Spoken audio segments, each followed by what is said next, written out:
All right. Okay. So I want to go ahead and introduce you guys to 3 concepts today. It starts with the AMRAP mentality, and in the AMRAP mentality, there's 2 additional components that I want to talk about, which is understanding what's in your control versus out of your control, and then understanding positive self-talk, okay? So through the discussion today of AMRAP mentality, I'm going to equate it to a bike. And so hopefully when you guys get home, you guys can look back at this bike and reflect on what it means to you with what I'm sharing. So today's an exciting day. 2 years ago, almost to the date, my wife and I, or not an exciting day, but 2 years ago, Ava was diagnosed with leukemia. I'm really happy to say that she's doing well and she'll finish treatment in about 2 or 3 months. So that's a big deal for us. And I know, yeah, thank you.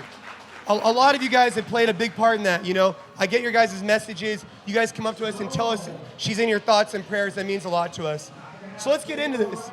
So guys, years ago, I started competing at the CrossFit Games, right? I won the CrossFit Games, and I got married to my wife the next year, and I started a business.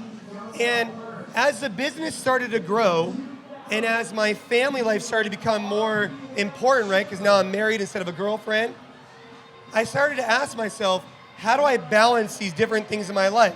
So all of you guys here today have different things in your life, from family, fitness, business, right? You guys all have different things going on. You have to make a living, you have to obviously provide for different things.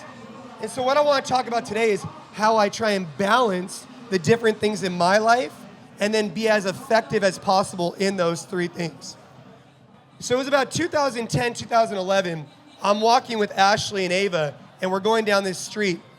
And Ashley asked me something, and I look at her, and I had no idea what she was talking about. No idea. Have you guys ever been in one of those situations where you're present, but you're actually not present at all? Your mind's somewhere else, right? Like you're sitting here right now, but you're actually somewhere else thinking about it. That's what was happening with me. And so I'm walking down this street, and I'm with my wife and my daughter, and I said to myself, something's got to change, because I wasn't thinking about being with my wife and daughter. I was thinking about walking on my hands at the CrossFit Games the next week or whatever it was. And so I started to say, I'm not doing a good job of being present and focused in my life, and therefore I can't be as productive, and I'm not being as good of a father and a husband. So the first thing I want to introduce you to is this concept of kind of identifying your focus.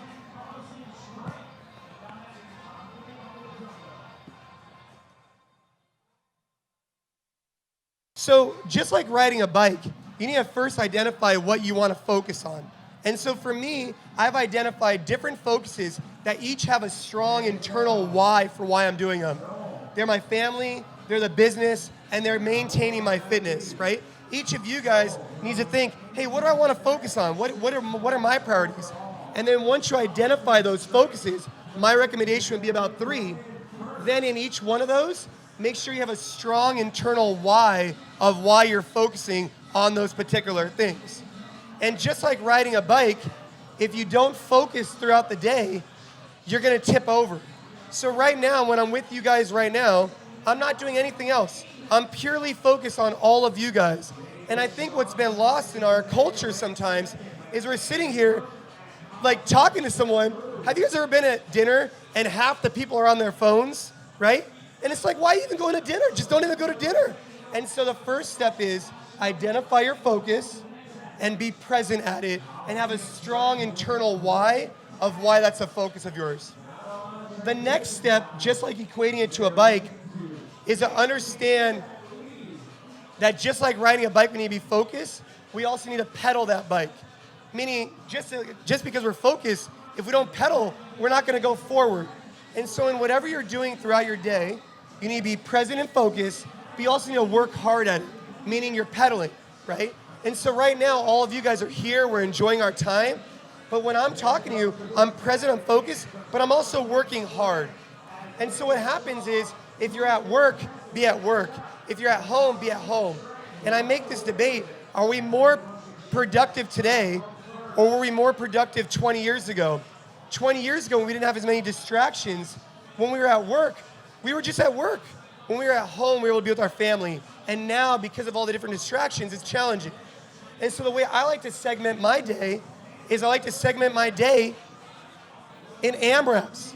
Right now, I'm AMRAPing the hell out of this with you, right? We're doing a great AMRAP. Once I'm done here, then I'll move on and go do something else. But the way I like to think about my day is that I'm present and focused on working hard throughout the duration. And so in the morning, if I'm working out, I'm focused on that. Once I go to work, I'll be focused on that. And the idea is, whatever you're doing, AMRAP it. How many of you guys have ever done an AMRAP before? Just raise your hands if you've done an AMRAP. Right. Raise your hand if you've ever been doing an AMRAP and answered your phone. Right? Very few. When you're in an AMRAP, right, you're so present, you're so focused, and that's the tenacity and the mindset that I believe can get you to have more work done in less time. So first step, identify a focus. Second step, work hard. Third step is this idea of switching gears. You guys have all rode a mountain bike before, right? You're present and focused on it, you're pedaling hard, and then if you're going uphill, you change the gear. If you go downhill, you change the gear. The same idea applies to our life.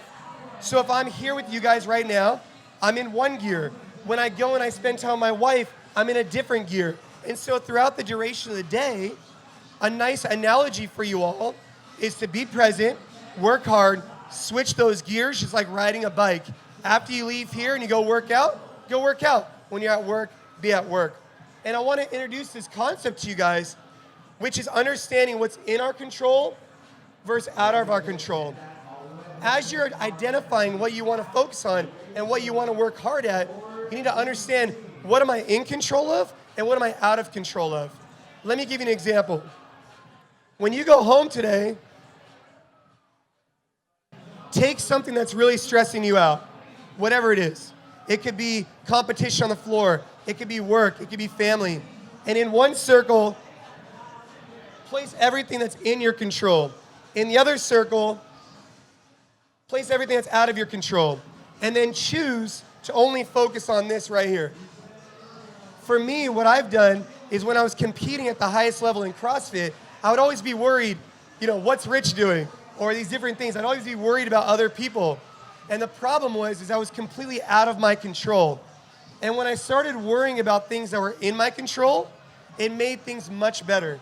That same analogy can be used for when our daughter was diagnosed with leukemia. When I'm sitting there in the ICU, there's many things that are out of my control. But if we could just stay present and focus on what's in our control, it gives us a sense of relief. So far, to reiterate, I want you guys to be present and focused. I want you to work hard, but work hard on things that are in your control, not things that are out of your control. I'm not worried about the fact that the water is 50 degrees because it's out of my control, right? I gotta jump in it anyways. And then finally, there's this idea of switching, reevaluation.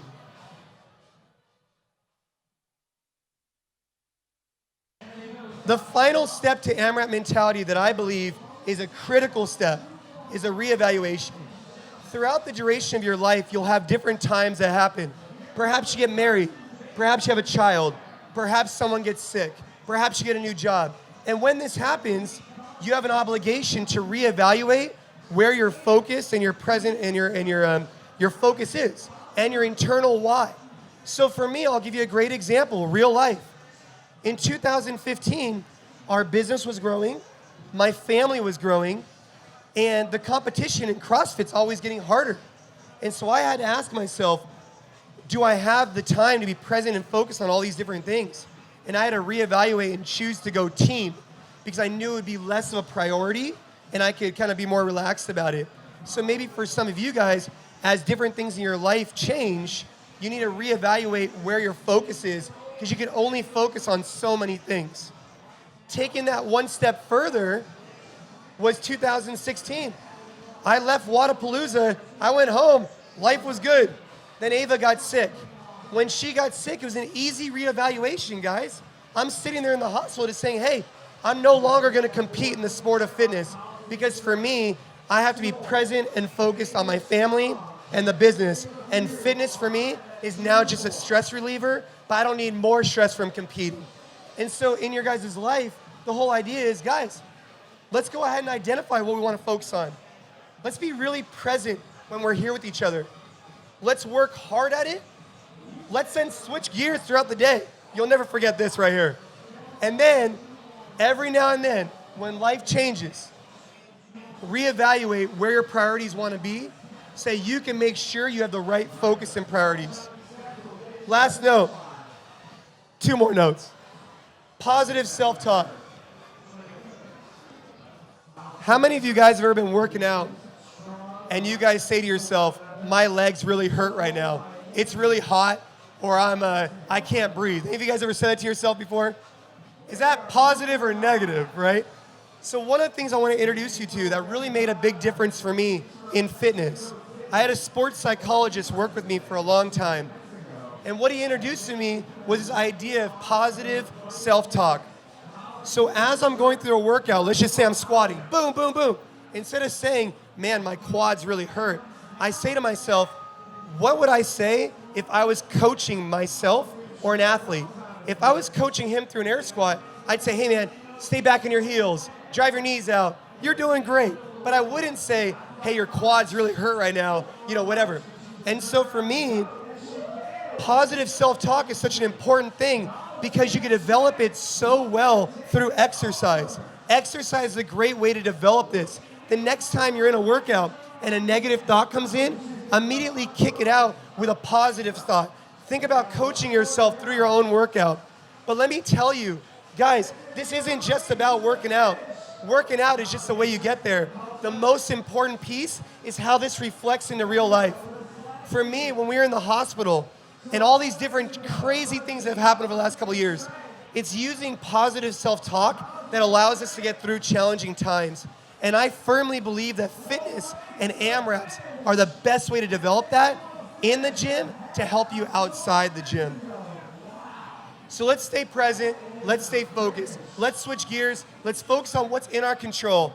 Let's reutilize positive self-talk, and let's just keep in mind, guys, that you know what? Life's good. When you look at it and things go challenging, I assure you someone probably has it more challenging out there, and let's try and AMRAP ourselves through the rest of the day. If you guys have any questions on this, I'd love to go ahead and answer it privately right now, and I thank you guys for being here, for AMRAP Mentality.